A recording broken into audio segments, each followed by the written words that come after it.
Hayatta biraz çözülmemiş davalar gibi değil midir zaten? Bugün elimizde bazı çözülmemiş davalar var. İlk davamız akıl hastanesi.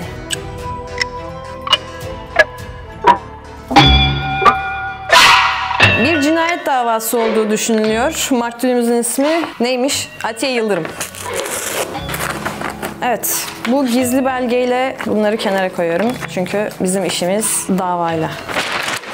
Gerektiğinde bize yardımcı olacak bazı detaylar var elbet. Ama önce isterseniz haberimize başlayalım. Akıl sağlığı yok. Olay yeri uzmanı için şok karar. Atiye adında bir ablamız var. Atiye, olay yeri uzmanı. Ama daha sonrasında akıl sağlığını kaybetmiş ve akıl hastanesine yatırılmış. Kocası tarafından. Olay yeri incelemesine baktığımızda maktulün boğazında, kolunun iç, bilek, ayaklarının yine aynı şekilde burası ve gösteremem şu an çünkü ayak fetişçilerinden korkuyorum ve bilek kısmında bazı kesikler bulunmakta. Aşırı kan kaybından öldüğünü düşünüyoruz ve aynı zamanda maktulün kanında aşırı derecede uyuşturucu bulunmakta. Önemli bir detay. Ve gözaltılarının da şuralarında ince kesikler var. Değişik bir ölüm biçimi. Bu ölüm biçimi insanların aklına farklı şeyler getirmiş. Bu bir cinayet mi yoksa intihar mı? Maktulden alınan kan örnekleri üzerine yapılan toksikopoloji incelemesinde yüksek miktarda dopamin izine rastlanmış. Bu da demek oluyor ki yani ölüm esnasında defalarca kez zerk edilerek maktulün bilincinin kapanmasına yani bayılmasının önlenmesi sağlanmış. Çok canice. Saldırıya dair herhangi bir fiziksel izde bulunmamakta. Teşekkür ederim polis. Polis Ahmet teşekkür ederim. Yani fiziksel iz yok, dayak yok, bilmem ne yok. Kadın gerçekten intihar etmiş de olabilir bu arada. Boşuna inceliyor da olabiliriz. Biraz daha maktulü incelemekten çıkıp olay yerine bakalım. Öncelikle Atiye 32 yaşında arkadaşlar. Bunu söylemeyi unutmuş olabilirim. 1.50 boylarında 60 kilo civarlarında bir ablamız. Olay Atiye'nin odasında geçiyor. Yani hastanede ya kadın akıl hastanesinde kalıyor, odasında geçiyor. Ölmüş, odasında ölmüş. Odaya giren hasta bakıcı Atiye'nin cansız bedenini odanın ortasında kan gölü içerisinde bulmuş. Avuç içlerinde yıldız figürü işlenmiş. Elini böyle kesmiş yani yıldız olarak. Kadın kendisi de yapmış olabilir. Başkası da yapmış olabilir. Bilemeyiz. Sağ elini sıkıca kapattığı gözlemlenmiş. Aynı zamanda avuç içi açıldığında ise svastika kolye parçası bulunmuş. Yani bu da demek oluyor ki olayın bir ayin düzenlenerek gerçekleşmiş olabileceği düşünülmekte. Niye böyle bastırarak ayin dedim bilmiyorum. O da başka bir videonun konusu olsun. Diyor ki olay yerinin durumuna bakıldığında kapı açık bulunmuş. Ancak zorlama izi bulunmamış. Pencere içeriden kilitlenmiş. Ben niye uçaktaki hostesler gibi davranıyorum? Oda düzeninde oldukça dağınık, yerde yırtılmış yatak parçaları, devrilmiş bir sandalye ve yanmış mum kalıntıları. Gerçekten burada bir ayin düzenlenmiş bu arada. Şakasız, şaka yok yani. Neşter, iğne, ilaç. Etrafa dağılmış bazı kağıt parçaları dikkat çekmiş. Ölü bulunmuşken de beyaz bir hasta önlüğü giyiyormuş. Haliyle kadın hastanede yani. Üzerinde kan ve yanık izleri de varmış. Sırt üstü yatıyor. Yani gerçekten kendisi de yapmış olabilir bu durumu ya da başka biri onun üzerine çullanmış da olabilir. Daha çok intihar girişimine benziyor. Ben şu ana kadar tamamen intihar olduğunu düşünüyorum. Yerde yırtılmış birkaç kağıt üzerine çizilmiş motif parçası bulunmuş. Bunlar büyü veya ayinle ilgili olabilir. Bunu unutmayalım. Artık sorgulamaya başlayabiliriz.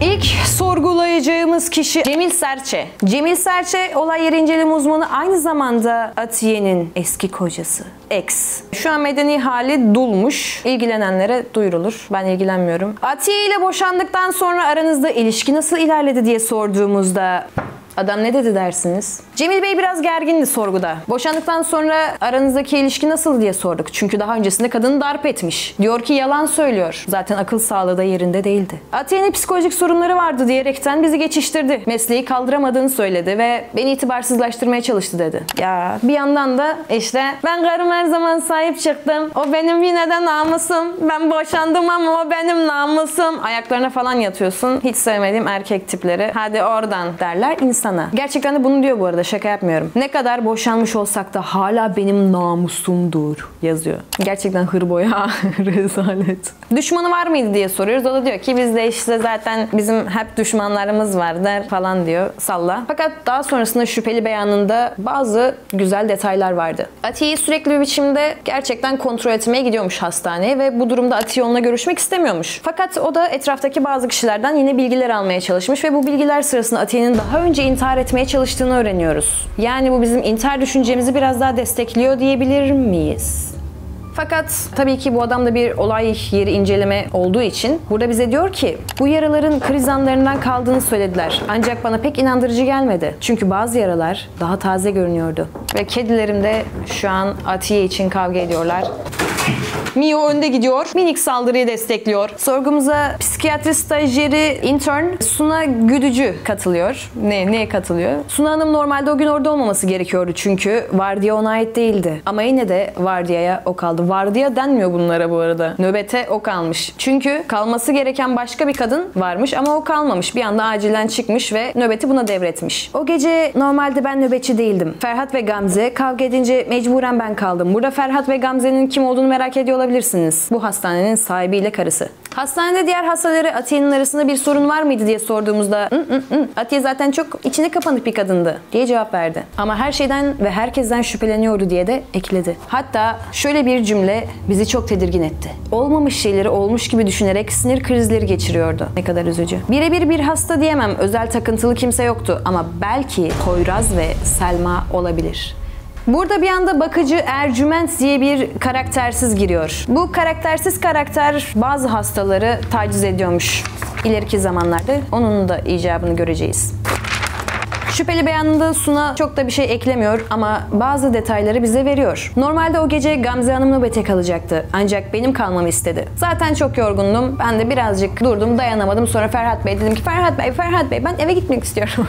Sonra da eve gitmiş. Evet, az önce aslında kalması gereken, nöbette kalması gereken ama kalmayan Gamze Hanım'a geliyoruz. Gamze Hanım'ın durumu biraz üzücü. Ferhat Bey sanırım ondan bazı şeyleri gizlemiş evlilikleri sırasında. İşte ne bileyim arsası olur, gelir gider falan olur. Bunların hepsini gizlemiş ve aynı zamanda da Ferhat Bey'in birisiyle bir münakaşası varmış. Yani münakaşa derken biraz daha yakın temas bir münakaşa. O münakaşadan dolayı Gamze Hanım daha fazla o gün dayanamamış ve depresyona girmiş, alışveriş yapmaya gitmiş. Daha sonrasında da akşam ben çok kötüyüm diyerek eve gitmiş. Atiye ile ilgili alakalı sorduğumuz sorularda ise çok da umurunda olmayan cevaplar verdi. Ama şöyle bir detay girdi. Ferhat Bey ile alakalı bir soru sorduğumuzda Ferhat'ın hastalarla olan ilişkisi nasıldı dediğimizde Ferhat hastalarıyla arkadaş gibidir. Hiçbir hastasıyla bir sorun yaşamazdı. Atiye ile her hastası gibi ilgileniyordu. Bilemiyorum, kafam çok karışık. Suna Atiye ve Ferhat için bir şeyler söyler gibi oldu ama emin değilim. Atiye için söylememiş de olabilir. Kafam çok karışık. Ercüment karakterini hala göremedik ama Ercüment ile Ferhat Bey'in çok yakın olduklarını, hatta baba-oğul ilişkisi olduğunu, yani babası değil ama baba-oğul ilişkisi olduğunu öğreniyoruz.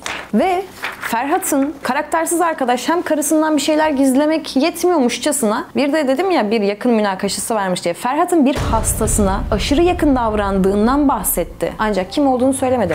Ama az önce dedin ki Atiye ile dedin ve bir şeyleri varmış dedin. Demek ki Ferhat'la Atiye arasında bir şeyler var. Acaba taciz mi ediyordu?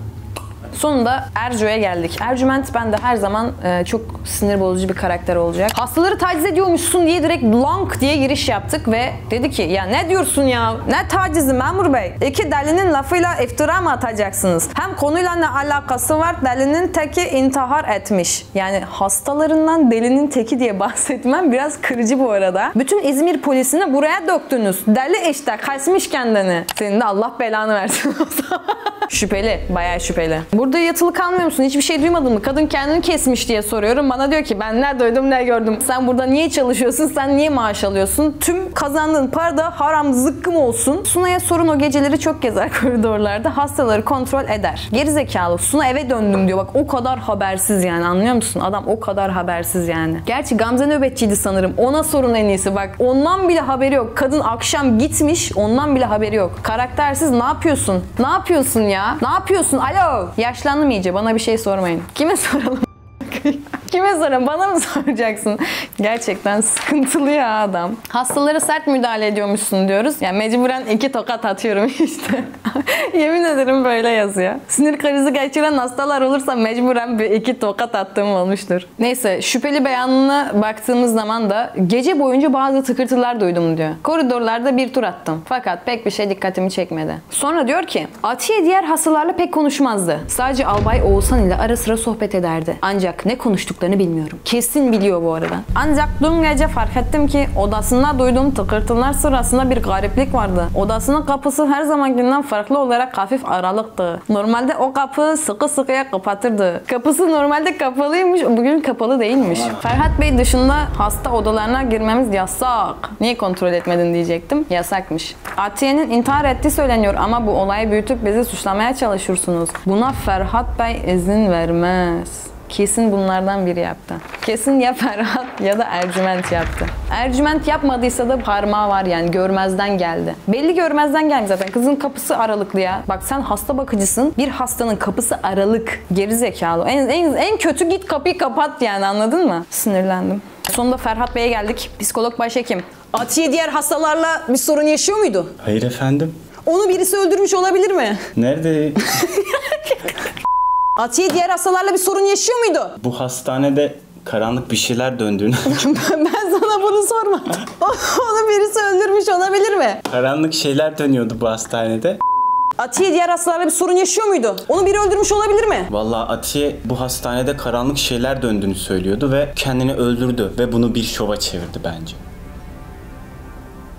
Kesin sen öldürdün. Ne alaka? Nereden çıkardınız? Hasta bakıcınız Ercüment taciz ediyormuş herkesi. Vallahi Onunla niye alakalı bir soruşturma açmadın? O öyle şey yapmaz. Çok gayet iyi birisiydi. Dengesi yerindeydi. Taburcu olan Kardelen ile aranız iyi değilmiş. Özel bir sebebi var mı? Vallahi benimle ilgileniyordu. Ben de onu attım. Çok da kötü bir doktorsun bu arada. Bayağı kötü bir doktorsun, haberin olsun. Evet. Gerçekten Ferhat Yılmaz da Allah belanı versin. Çok kötü bir doktorsun. Kardelen diye birisi var bu arada. Bu Kardelen hakkında detaylı sorular sorduğumda çok da böyle şey yapmadı. İşte dedi ya benimle ilgileniyor işte.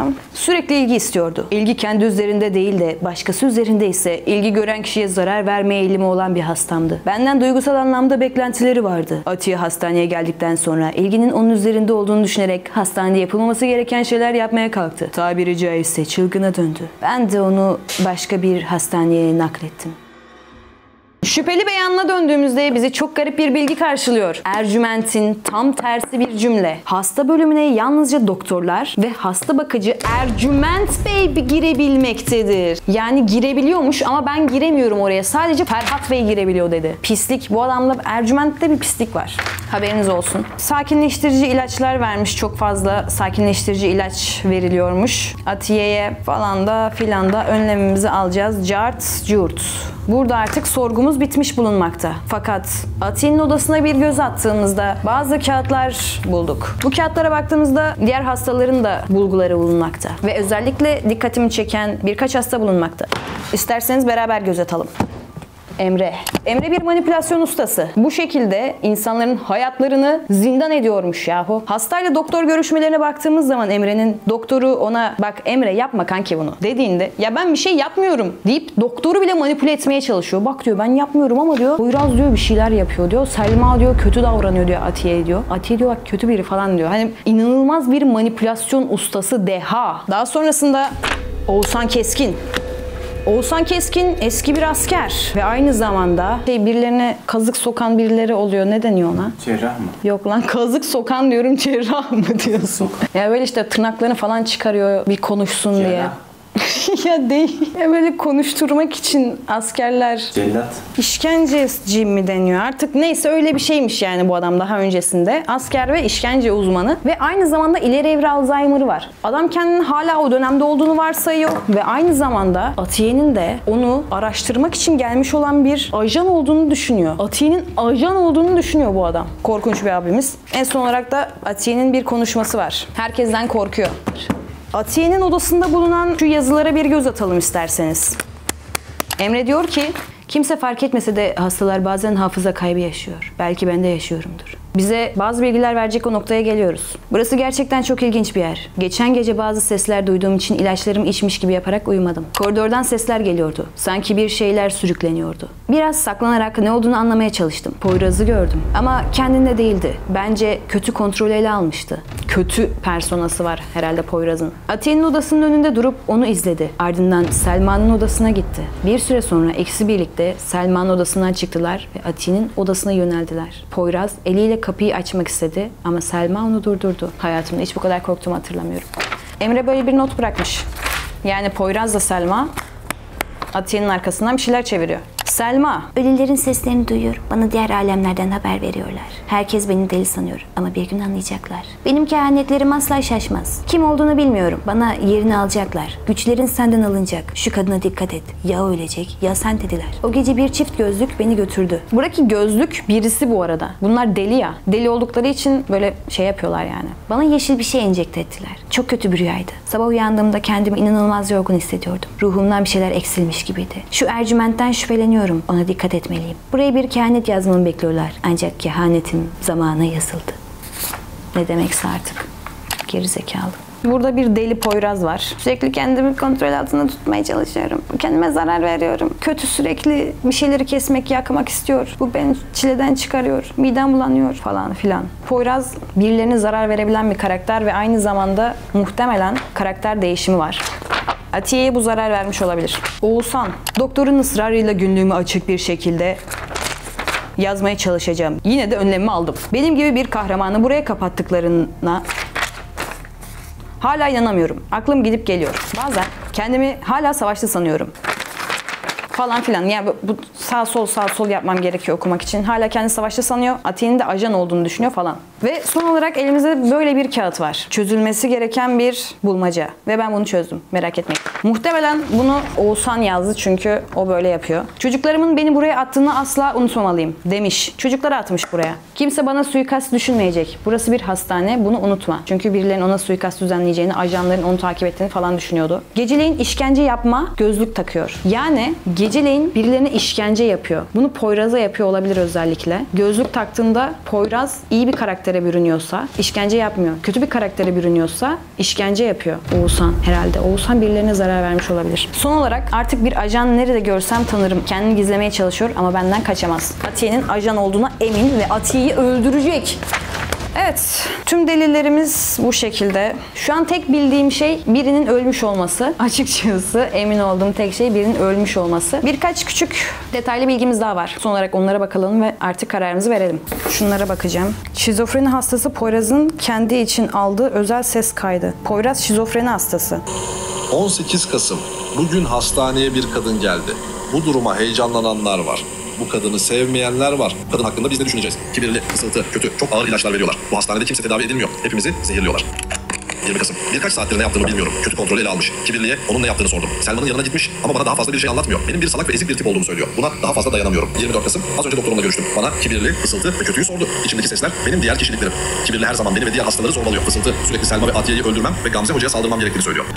1 Aralık. Selma bugün koridorda Ferhat'ın ölü olduğunu bağırıp çağırdı. Sonra Atiye'ye saldırdı. Sen de yanarak öleceksin dedi. Ona sakinleştirici verdiler. Kötü, hasta bakıcının Selma'yı dövdüğünü söylüyor.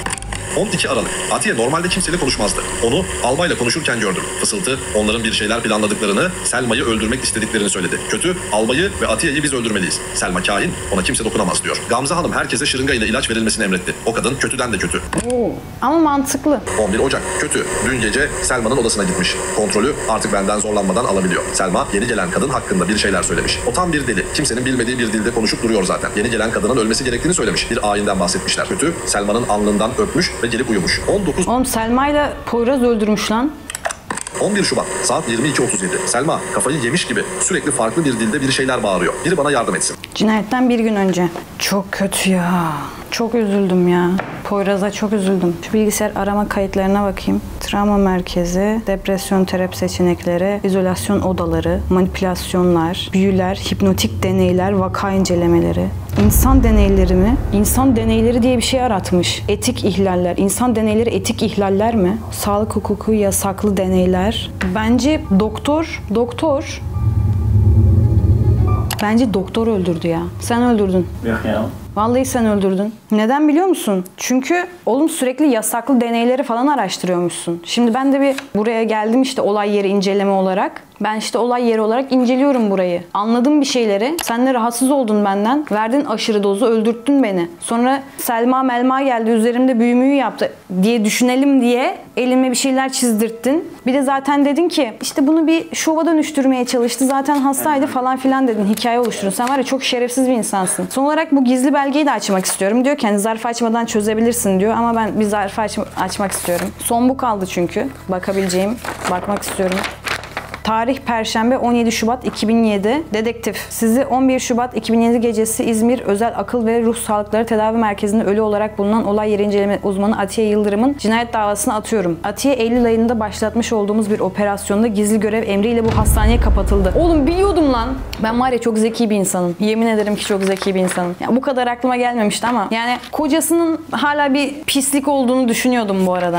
Ama meğersem lan var ya. Gizli görev emriyle bu hastaneye kapatıldı. Düzenli olarak bilgi akışında bulunuyordu. Sona çok yaklaştığını söyledi. Bugünlerde öldürüldü. Hasta bakıcı 23.00'da tüm hastaların ilaçlarını dağıtıp içtiklerine emin olduktan sonra odasında uyumaya gidiyor. Gece bazı sesler duyduğunu söylüyor fakat kalkıp kontrol etmemiş. Sabah ilaçlarının dağıtımı sırasında Atiye'nin odasında ölü olarak bulunmuş. Vücudunun birçok yerinde yaralar, kesikler var. Gizli operasyonun detaylarını bilmeyen memurlar ve hastane çalışanları tarafından ilk izlenim bir cinnet geçirdiği yönünde oldu. Fakat kurumda yapılan incelemeler ve uzmanların görüşleri neticesinde Atiye'nin canice öldürüldüğü ve bir ayine kurban edildiği düşünüyoruz. Bence doktor. Bilmiyorum. Poyraz'la Selma da delirip öldürmüş olabilirler. Aslında şöyle olabilir yani. 2 tane teorim var. Ya Selma ile Poyraz bir araya geldiler, tamam mı? Yani bunu öldürdüler. Ferhat da aslında öldürmek istiyordu ama nasıl yapacağını bilmiyordu yani. O kadar uyuşturucu doz vermesine rağmen hala kadını öldüremedi. Dedi ki bari dedi Ercüment dedi bunu gözlemlemesin, tamam mı? Hani bakmasın ne yapıyor ne ediyor falan diye bakmasın. Selma ile Poyraz da gitsin gebertsin bu Atiye'yi. Belki de böyle oldu.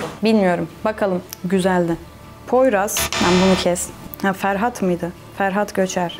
Aa Ferhat da değil. Selma mı öldürdü lan? Ana Selma da öldürdü. Oğuzhan mı öldürdü? Oğlum kim öldürdü bunu? Ercüment sen mi öldürdün lan? Oğlum karıyı kim öldürdü? Bunların arasında bir Nazi hayranı var. Oğuzhan olabilir o bu arada. Allah Allah. Önce Ferhat olduğunu düşündüm. Nasıl Ferhat değil ya? Şu Ferhat'ın yollattığı bir kadın vardı, o mu acaba? Kardelen miydi neydi? Yo. Kim oğlum? Gerçekten kafam karıştı. O kadar da zeki değilmişim ya. Yok falan diyeceğim ama acaba Gamze zırlayıp yaptırtmış olabilir mi ya? Değil vallahi.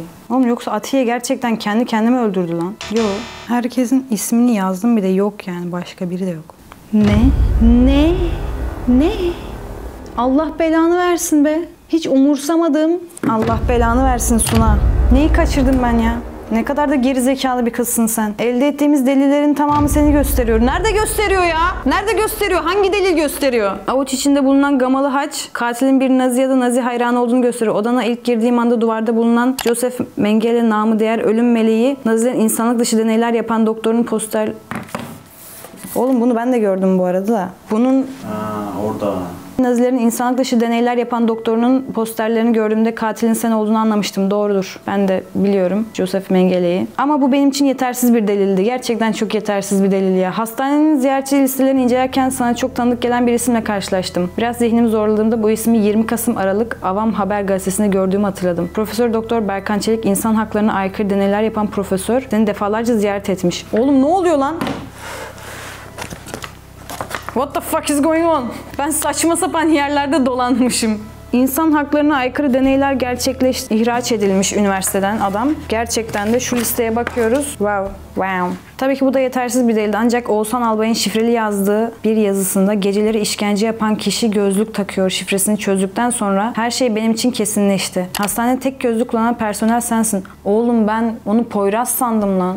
Artık saklanmaktan ben de çok yoruldum. Üniversiteden çok yüksek bir puan ile mezun oldum. Akademik başarım standartların üzerindeydi. Berkan hocam ile çok fazla vakit geçiriyorduk. Benim için önemli olan şey akademik başarı ya da iyi yerlerde çalışmak değildi. İnsanın bilinmeyen sırlarını keşfetme tutkusu beni bu izbe ve saçma sapan hastaneye kadar getirdi. Benim için burası deney cenneti gibi bir yerdi. Çok az sayıda personel, soru sormayan aileler. Geceleri nöbette olduğum zamanlarda deneyi devam eden bazı hastalar ağır ilaçlar vererek bana karşı koymalarını engelledim. Ercüment uyuduktan sonra kendi odama kapalı ve boş hasta odalarına götürdüm denekleri. Tamamen insanlığın geleceğine ışık tutmak için çalıştım. Bu bir suç olmamalı. Sonra Atiye diye bir hasta geldi. Yaşı ve zihinsel durumu denek olarak müsaitti. Sadece ters giden bir şeyler seziyorum. Çok fazla soru soruyor. Her şeyi not almaya çalışıyordu. Kullandığı ilaçları arttırdım. Atiye ile birlikte olmayan hatıraları zihne yerleştirme üzerine bir çalışma yapıyordum. Oha! Odasına gizlice girdim. Benim hakkımda birçok delil toplamıştı. Onu bir şekilde ortadan kaldırmalıydım. Aklıma suçu Selma'nın üzerine yıkmak geldi. Nöbetçi olmadığım gün Gamze aniden nöbeti bana bırakmak istedi. Bu durumu fırsat bildim. Reçetesine ağır bir ilaç yazarak enjekte edilmesini sağladım. Gece Ercüment uyuduktan sonra odasına gittim. Ama onu öldürmeden önce son bir deney daha yapmalıydım. Farklı yerlerinde kesikler olması işkence amacıyla değildi. Deneylerimi sonlandırmalıydım. İşim bittiğinde suçu Selma'ya atabilmek için bunu bir ayinmiş gibi gösterdim. O kadar korkmuştum ki kolyemi kopardığını fark etmemişim. Lan!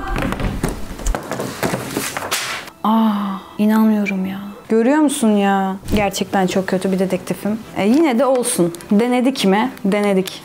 Sizler tahmin edebildiniz mi? Ben bu mesleği bırakıyorum ya. İyisiyle kötüsüyle bu araştırmayı benimle sürdürdüğünüz için teşekkür ederim dostlar. Eğer anlatımımı ve araştırma yöntemlerimi beğendiyseniz, en azından anlatımımı beğendiyseniz videoyu beğenip yorum atabilir, kanalıma abone olabilir ve lütfen bu videoların devamı gelsin diyebilirsiniz. Sizleri seviyorum. Kendinize çok iyi bakın. Esenliklerle kalın. Bir de beni Instagram'dan takip et.